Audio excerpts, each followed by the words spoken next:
जब सुने के होई भोजपुरी गाना बस बजे के चाही गाना।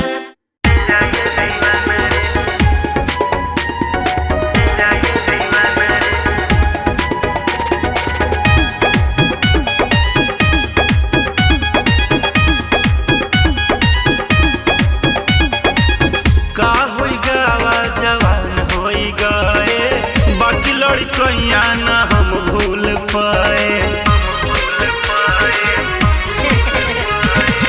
का होई गावा जवान होई गए बाकी लड़कैया न कबहू भुलाए। चाहे मकैया तू मांगे रे चाना लाता था तोरे दीवाना रे। जानू मेरी जाने मन बचपन का प्यार कभी भूल नहीं जाना रे। जानू मेरी जाने मन बचपन का प्यार कभी भूल नहीं जाना रे।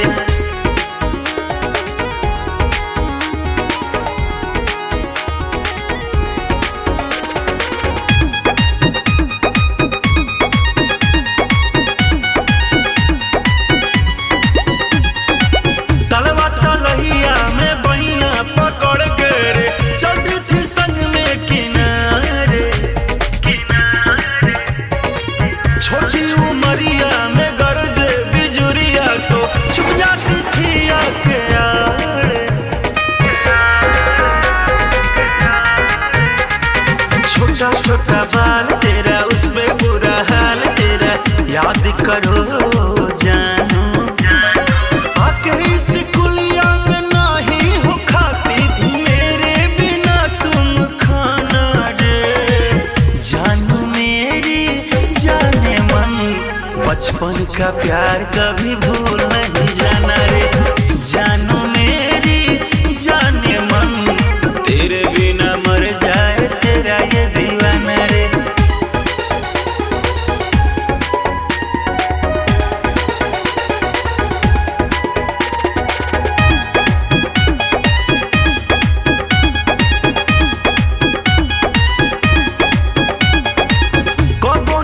चले रही दूरे हो पाई आ गई कैसन समैया।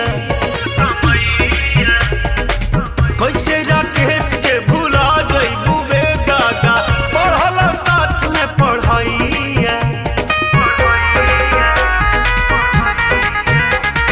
चोर सिपाही लुका छिपी धागा के धपा धपी तहरा तया देनु होई। जब से जवान भलू लागो मिलल बा कवनो तोहरा खजाना रे। जानू मेरी जाने मन बचपन का प्यार कभी भूल नहीं जाना रे। जानू मेरी जाने मन तेरे लिए तरस तेरा दीवाना रे। भूल नहीं जाना रे भूल नहीं जाना रे। जानू मेरी जाने मन बचपन का प्यार कभी भूल नहीं जाना रे।